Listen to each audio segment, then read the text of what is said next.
Terça-feira da terceira semana do Tempo Comum Ano A. A narrativa de São Mateus continua sob nossos olhos no capítulo 4, versículos 12 a 23. Tivemos a ocasião de ouvir com muita clareza esta dimensão do fim da missão de São João Batista, agora preso, depois decapitado. E mártires não foram envolvidos em eventos trágicos. A tragédia grega, que nós herdamos na expressão tragédia, é o reconhecimento estético, intelectual, moral, político e social da inércia humana diante dos mitos. Os mitos tudo determinavam, e como infelizmente no século XIX, com o naturalismo, o homem é somente um ser absolutamente determinado por forças naturais, no caso do século XIX, enquanto ao contrário, um paradigma contrário, o eram por forças celestes e míticas. Nada havia de liberdade. E muitas vezes tragédia significava também que os planos humanos eram destruídos, primeiro vãos, e depois destruídos porque previstos por Moira o destino. É exatamente o contrário aquilo que se vê aqui, porque São João Batista não é arrancado da terra. São João Batista entrega agora sua voz ao silêncio, para que ouçamos somente aquele a quem ele preparou a voz. Gritando no deserto, preparou nossos ouvidos a voz do Messias. Depois vimos a Galileia como fonte do início, fonte, portanto, da missão cristã, origem de Jesus. Ouço muito falar, às vezes, em opção pelos pobres, etc. Algumas parecem efetivar-se, outras parecem palavras jogadas ao vento, mas que ainda trazem aos mais incautos uma admiração teórica. Na verdade, Jesus, de fato, é a fonte da opressão pelos pobres, sobretudo definido em Atos dos Apóstolos 10, como aqueles que foram autoempobrecidos. É impressionante conhecer famílias, instituições, pensamentos que se autodepauperaram. Alguns dizem que a própria teologia, aqui e ali, autodepauperou-se de grandes ideias teológicas, de meditações e de conclusões mais rigorosas. Instituições que se pasteurizaram, sentimentos que foram aniquilados, como a palavra amor, fraternidade, diferença, diálogo, estão absolutamente desfiguradas. Pois bem, Jesus não. A sua relação com os pobres é profética, por isso não em São Mateus, mas em São Lucas, ele apresenta tudo isso sob a égide do Espírito. É o Espírito que ungiu e enviou a evangelizar os pobres, isto é, levar aos pobres a verdade. Ele mesmo dirá, numa linguagem diferente, diversa, aquela do Evangelho de São João, que só a verdade pode nos libertar quando simultaneamente acolhida, compreendida e praticada. Compreendida, eu diria, meditada. Sem isto, nós somos, no máximo, improvisadores de ações e projetos sociais, e me parecem que quase sempre não tem funcionado.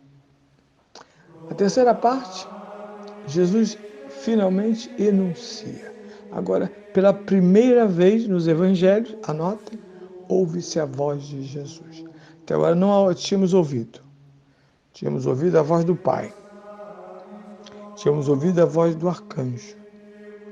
Tínhamos ouvido a voz de Maria, de Zacarias, de Isabel, mas não de Jesus de Nazaré. Nós temos que ter gravado isso no coração, na porta da geladeira, no diário, no ofício. Arrependei-vos, porque o reino de Deus está próximo. Pré-condição para entrar neste caminho maravilhoso, já que o reino de Deus será o grande tema, vou fazer ao contrário. O que é o reino de Deus? Esse é o grande tema a que respondem os evangelhos. Expressão não usada por São Paulo, muito menos pelo Apocalipse e outras tradições. Ela está no centro da pregação, da lógica e da ação de Jesus. Se nós separarmos Jesus do reino de Deus, falamos nem do reino, nem de Jesus. E assim, com esta frase, que eu diria que não é uma frase, perdão, isto é um lema, isto é um estema, isto é um programa do cristianismo. O cristianismo se auto-revê ao longo dos milênios, sob as suas diversas e às vezes incontornáveis formas, a partir desse apelo recebido por cada cristão.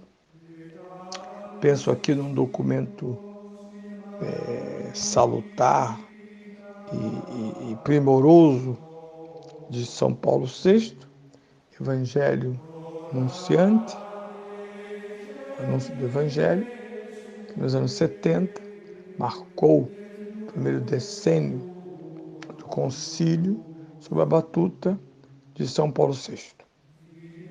Que tivemos, ainda temos, é uma pena que o repertório musical, ao menos no Rio de Janeiro, mas em todo o Brasil, reduziu-se ali, às vezes, aos cânticos de grupos de oração. Uma soma de cânticos de grupos de oração não constitui uma missa, porque missas foram compostas, cada uma nas suas diversas partes, para atender o movimento celebrativo da missa, totalmente diferente de cânticos que animam momentos de oração. Essa distinção ainda não amadureceu o suficiente, mas deverá fazê-lo. Então, o anúncio do reino de Deus dizia e escrevia São Paulo VI, supõe que a igreja sempre se auto-reveja. Modificar critérios, os ideais rever. Sem isso, renovação é algo, ao menos, perigoso. Hoje se fala muito de renovação da igreja, porque tem que renovar a igreja.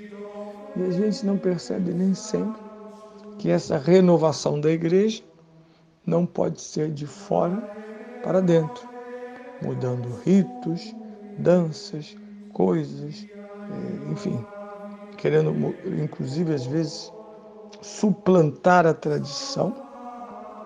Não. Essa renovação vem deste grito, desta ordem, desse imperativo: arrependei-vos.